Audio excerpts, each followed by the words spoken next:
UGC कानून आएगा नहीं आएगा, इस बहस में सारा देश है। भर्तियों का कैलेंडर आएगा कि नहीं आएगा, यहां नहीं है।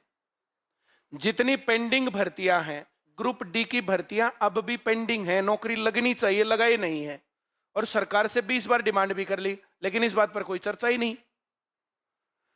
मेवात कैडर जेबीटी, तो जेबीटी मेवात कैडर की भर्तियां लटकी हुई हैं, हर बार हर जगह पर यह बात उठा ली, लेकिन कहीं जिक्र ही नहीं है। ग्रुप सी की बहुत सारी भर्तियां पेंडिंग हैं, कुछ भर्तियों के ऊपर केस है, कोर्ट में केस है, लेकिन कोर्ट में केस जाकर के सरकार को लड़ना है, लड़ती नहीं। एचएसएससी और उनके चेयरमैन श्री हिम्मत सिंह जी को वहां जाकर के रिप्रेजेंटेशन देना है, देते ही नहीं। इस कारण से हजारों की संख्या में भर्ती लटकी हुई है, लेकिन इस पर चर्चा कहीं भी नहीं है। चर्चा किस पर है? यूजीसी का कानून आएगा कि नहीं आएगा, लोग बराबर होंगे कि लोग बटेंगे। अगर लोग बराबर होंगे ना और सब लोग एक इकट्ठे हो गए, तो फिर सरकार के ऊपर प्रेशर बनता है, फिर सरकार को यह काम करना पड़ता है।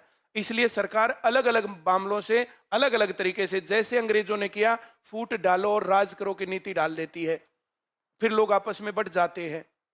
ग्रुप डी की भर्तियां तो कहीं दब गई, कोई बेचारे 4 आदमी 10 आदमी 20 आदमी उठाते भी आवाज को, तो ना मीडिया उसको दिखाता, ना कहीं पर और सुनवाई, ना कुछ भी। वो चाहे सीएम के पास चले जाए, चाहे एचएसएससी चेयरमैन के पास चले जाए, चाहे वो किसी और के पास चले जाए। हाँ या ना?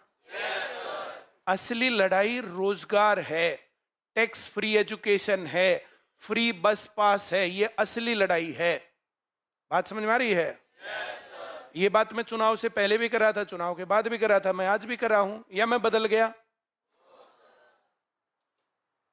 अब सरकार इन बातों को मानेगी नहीं मानेगी, तो सरकार अपने आप अपने इतिहास में जवाब क्या देगी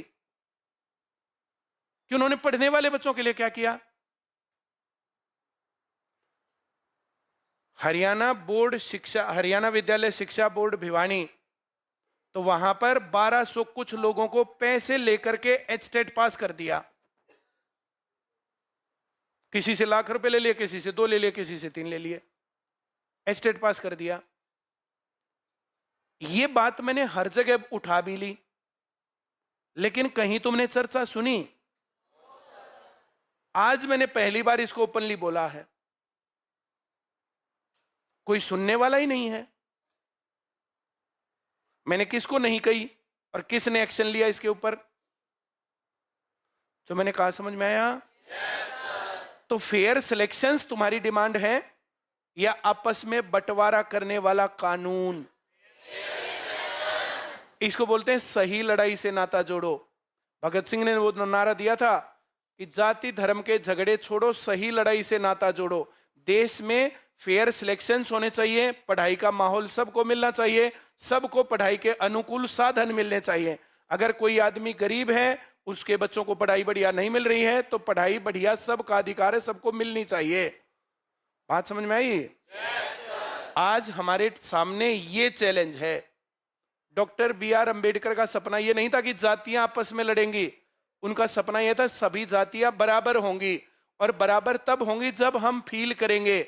और ये किसी कानून से नहीं होगा, ये हमारे अपने सोचने से होगा। ये हमारे या कानून से हो जाएगा? अब के बाद कौन कौन सोचेगा कि मैं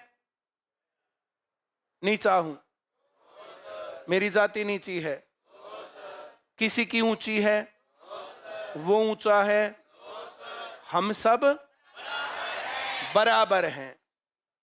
बात समझ में आई? स्मार्ट है कि लल्लू?